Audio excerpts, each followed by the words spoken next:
Hola, ¿qué tal a todos? Dios les bendiga. Continuamos donde nos quedamos en el libro de Apocalipsis. En esta ocasión vamos a examinar las cosas que se relacionan con el capítulo 2 y capítulo 3. En el video anterior examinamos las cosas que has visto que es pertinente a la revelación o a la visión que tiene Juan respecto de Cristo. Y en esta ocasión vamos a hablar en este y en los siguientes videos de los mensajes correspondientes a las iglesias de Asia Menor, que corresponde a los capítulos 2 y 3.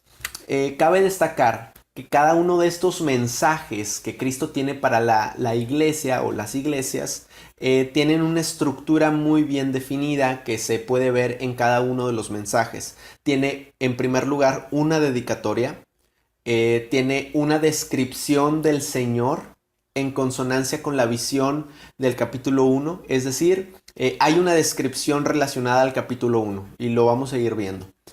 Hay una expresión de aprobación, es decir, una expresión de agrado por parte del Señor. Hay una denuncia, hay una exhortación, una denuncia de las cosas que están sucediendo mal, que le desagradan al Señor en esa iglesia. Hay una exhortación a resarcir el daño, a reparar lo que estaba pasando. Hay una advertencia de disciplina en el caso de que no se lleve a cabo esta exhortación. Con excepción de la iglesia de Esmirna. Y hay una promesa al vencedor, aquel que vence, que conserva la fe hasta el final. Hay una promesa para cada una de las iglesias. Entonces, esta estructura es la estructura de cada uno de los mensajes de cada una de las iglesias de Pérgamo, de Tiatira, de Sardis, de Esmirna, de Éfeso, Filadelfia y la Odisea. No las dije en ese orden. Bueno, entonces comencemos con la primera de las iglesias que aparece en el capítulo 2 de Apocalipsis, el mensaje a la iglesia de Éfeso. En primer lugar tenemos la dedicatoria. Es muy sencilla la dedicatoria en todos los mensajes. Escribe al ángel de la iglesia en Éfeso. Resalto la palabra escribe porque al igual que otras partes de la escritura, se podría decir que este mensaje que vamos a estar por leer, por examinar, es un mensaje incluso dictado. Es un mensaje tal cual lo menciona Cristo. No es como otras partes de la revelación en la que el Espíritu Santo utiliza el criterio, la lengua, la cultura, el idioma, el léxico, la jerga, todo el universo cultural del autor para escribir o producir literatura bíblica inspirada, sino que en este caso específico, estos pasajes son inspirados por Dios, pero de una manera directa, tal cual, de una manera mecánica. Entonces, esto no le quita inspiración, para nada. Simplemente es algo que tiene que escribir Juan, un mensaje de Dios para la iglesia. Esta dedicatoria es similar en todas las demás iglesias que vamos a examinar. Por ahí me voy a brincar esta explicación en las posteriores dedicatorias. Bueno, la descripción del Señor. ¿Cómo se describe el Señor a sí mismo con referente a esta iglesia? Y dice, el que tiene las 7 estrellas en su diestra, el que anda en medio de los 7 candeleros de oro, dice esto. La primera descripción, que tiene que ver con las 7 estrellas que están en su diestra, si recordamos la imagen que recibe Juan, que dice que Cristo tenía en su diestra 7 estrellas y que estas 7 estrellas eran los 7 mensajeros o los 7 ángeles de las 7 iglesias.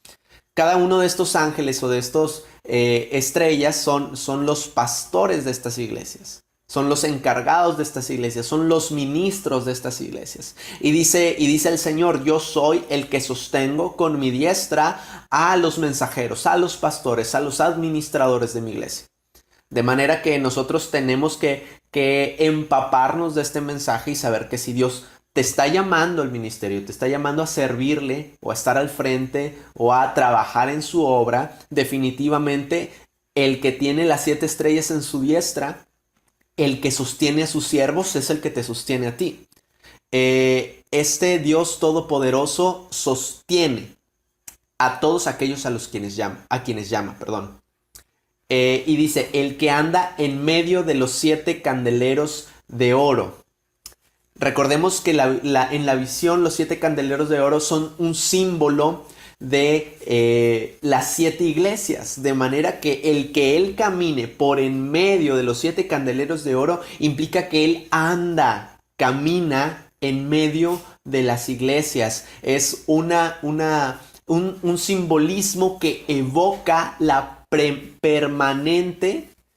el permanente andar del Señor en su iglesia. Él siempre está en nuestros servicios de adoración, en nuestra predicación, en nuestros servicios evangelísticos, en nuestra alabanza, en nuestro cántico, en nuestras oraciones matutinas. Él está en todo lo que la iglesia hace.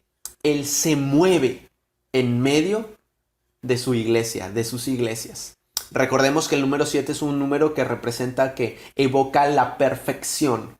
De manera que estas 7 iglesias de Apocalipsis de alguna forma evocan a la iglesia de Cristo. Y vamos a entender que el capítulo 2 y capítulo 3 que vamos a examinar de Apocalipsis son pasajes con enseñanzas contratados para la iglesia. Es una enseñanza muy profunda en cuanto a eclesiología. ¿Qué pide Cristo de la iglesia? ¿Qué espera Cristo de la iglesia? ¿Quién es el Cristo de la iglesia? Entonces, este Cristo es el que anda en medio de la iglesia. Esto es la dedicatoria y la descripción. Aparecen en el versículo 1 del capítulo 2. En cuanto a la aprobación, es hermosa las palabras del Señor y dice, yo conozco tus obras y tu arduo trabajo y paciencia, y que no puedes soportar a los malos, y que has probado a los que se dicen ser apóstoles y no lo son, y los has hallado mentirosos, y has sufrido y has tenido paciencia y has trabajado arduamente por amor de mi nombre y no has desmayado.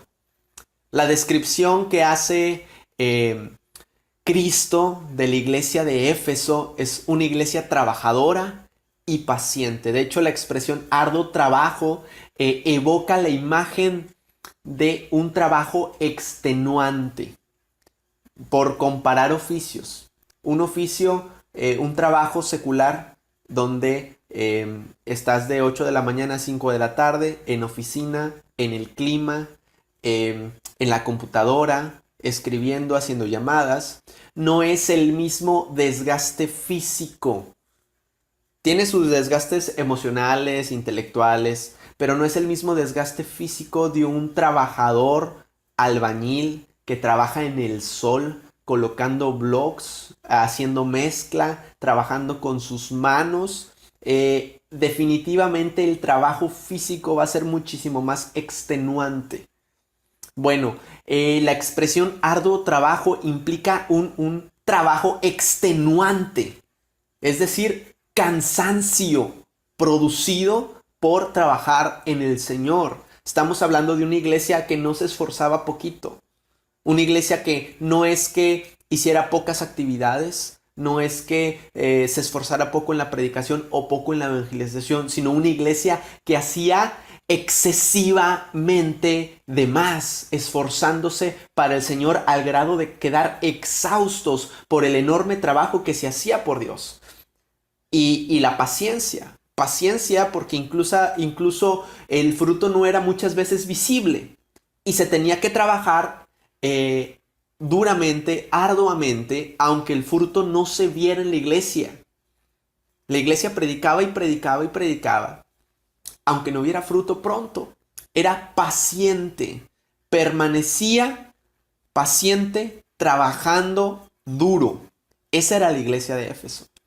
Y otra de las características de la iglesia de Éfeso es que dice que había soportado, no puede soportar a los malos y ha probado a los que se dicen ser apóstoles y no lo son y los has hallado mentirosos. Habla de una iglesia con una doctrina muy refinada, una iglesia que no admite mala doctrina. Recordemos que en la iglesia de Éfeso la fundó Pablo, ministró Silas, ministró Priscila, Aquila, ministró Juan, ministró diferente Timoteo. Entonces tuvo grandes maestros en cuanto a la escritura y estaba muy refinada en cuanto a doctrina. Podemos decir a raíz de esto que era una iglesia instruida, conocedora de teología, conocedora de las escrituras. No era una iglesia ignorante, era una iglesia que sabía la teología del evangelio. Y dice ahí que has probado a los que dice ser apóstoles y no lo son, es decir, no admitía a los falsos maestros, los detectaba y los rechazaba tan prontamente como fuera posible. Y dice el texto, has sufrido y has tenido paciencia y has trabajado arduamente y no has desmayado.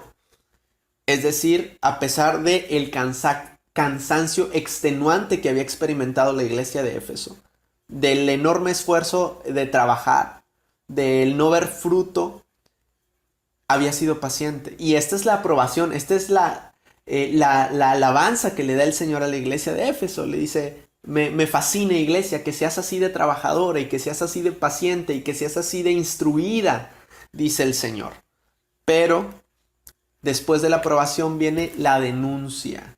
Y la denuncia que hace Cristo de esta iglesia dice, pero tengo contra ti que has dejado tu primer amor. Oiga, pero y es importantísimo esta denuncia que hace Cristo de la iglesia de Éfeso. Dice, es que has dejado tu primer amor. ¿Por qué? Porque mucho trabajo, mucha paciencia, mucha instrucción, pero el amor se había disuelto, se había difuminado. De manera que para la iglesia de Éfeso llegó a ser más importante la obra de Dios que el Dios de la obra. Llegó a ser más importante la iglesia de Cristo que el Cristo de la iglesia. Y debemos de recordar y tomar esto para nosotros, que todo trabajo que nosotros hacemos para la obra de Dios es por amor a Dios.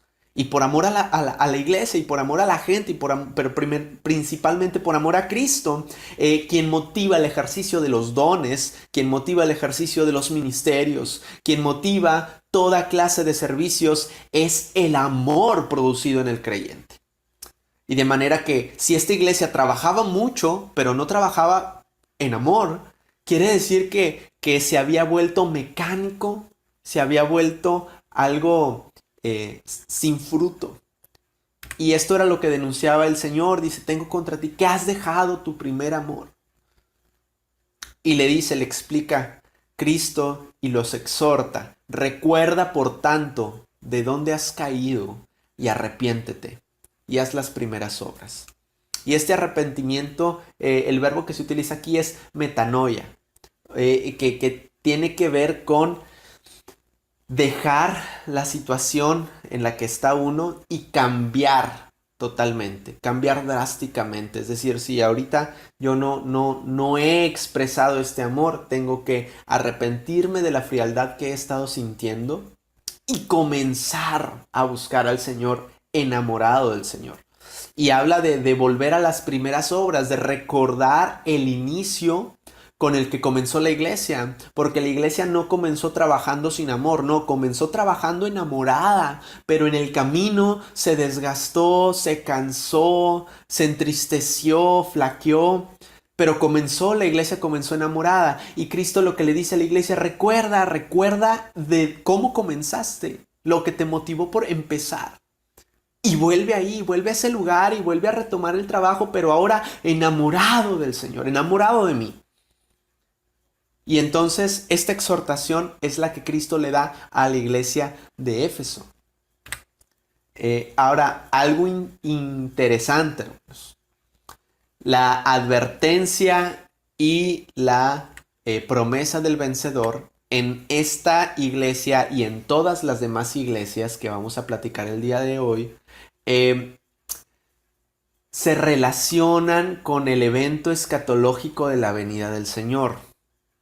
Dice aquí en el versículo 5, pues si no te arrepientes, pues si no, es una condicional elíptica que quiere decir que está omitiendo el verbo anterior, que es si no te arrepientes, vendré pronto a ti y quitaré tu candelero de su lugar si no te hubieras arrepentido. Ahora, aquí no quiere decir que Cristo realmente iba a ir en el tiempo siguiente a la iglesia de Éfeso, tal cual, y que quitaría algún candelero de su lugar, o quitaría la iglesia de su lugar. No tiene esa connotación. Más bien habla que el día de la venida del Señor, el día en el que se manifieste la gloria de Cristo, el día en el que el Señor levante a su iglesia, venga por su iglesia, todos aquellos que no se hubieron arrepentido, todos aquellos que no se arrepintieron, van a quedar fuera de la iglesia. Ese candelero va a ser quitado de su lugar. El candelero, o las personas que no se arrepintieron, si hubo un remanente que no se arrepintió, van a ser quitados y dejados fuera del lugar de la iglesia en el que está ese candelero. Y el venir pronto a ti habla de la venida del Señor. Cuando se manifieste la venida del Señor, entonces se manifestará esto. Ahora dice en el versículo 6, pero tienes esto, que aborreces las obras de los nicolaitas, las cuales yo también aborrezco. Se sabe poco sobre los nicolaitas. Hay algunas creencias acerca de que probablemente fueron un grupo gnóstico o pregnóstico del primer siglo. Hay quienes, por medio de la etimología del nombre Nicolai, que significa vencer, tiene que ver con una doctrina que separaba a los clérigos de los laicos y que ensalzaba a unos y menospreciaba a otros, que no era lo mismo ser un cristiano que sirve a Dios, ministro ordenado, que un cristiano normal. Muy probablemente podría ser esta doctrina o tener relación con los gnósticos, pero lo cierto es que lo que dice aquí el texto es que esta doctrina era aborrecida por el Señor y la iglesia de Éfeso, conocedora de doctrina, también aborrecía esta doctrina. Y la promesa del vencedor, como les mencioné, la promesa del vencedor se relaciona con un evento escatológico futuro. ¿Por qué? Y vamos a entender que tiene el contexto, le da sentido. Dice, el que tiene oído oiga lo que el Espíritu dice a las iglesias.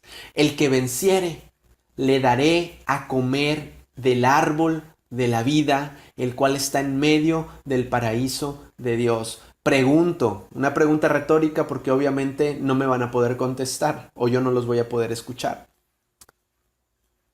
¿Ustedes creen que Cristo iba a visitar literalmente a la iglesia de Éfeso en su tiempo y a los vencedores les iba a dar de comer del árbol de la vida? No, este comer del árbol de la vida es ser partícipes del derecho que Cristo ganó al morir por nosotros y del que nos vamos a hacer acreedores el día que se manifieste la venida del Señor. Vamos a comer del árbol de la vida eterna, el cual está en medio de la presencia de Dios. Esta es una promesa para los fieles que vencen hasta la venida del Señor. ¿Ok? Entonces tengamos eso presente, que tanto la advertencia de disciplina como la promesa al vencedor son dos aspectos que se relacionan con eventos escatológicos futuros, o al menos eso sugiere el texto. Algo que cabe aclarar, estas iglesias de Asia Menor son iglesias históricas que realmente existieron, geolocalizadas en un lugar determinado del mapa geográfico. De hecho, ahí está el mapa, lo pueden observar. Y son iglesias que estaban en funciones en el tiempo en el que Juan escribe el libro de Apocalipsis. De manera que los mensajes a cada una de las iglesias son mensajes puntuales. Las descripciones son las descripciones de esas iglesias. Las reprensiones son las reprensiones para esas iglesias y las promesas son promesas para esas iglesias. Pero es muy probable y es muy posible que algunas de nuestras iglesias encajen en alguna de las descripciones de estas iglesias. De manera que el mensaje escrito en los capítulos 2 y 3 es un mensaje muy nutrido para bendecir a la iglesia en general. Espero haya sido de bendición. Esta fue el mensaje a la iglesia de Éfeso. El siguiente es el mensaje a la iglesia de Esmirna. Lo veremos en el siguiente video. El Señor les bendiga.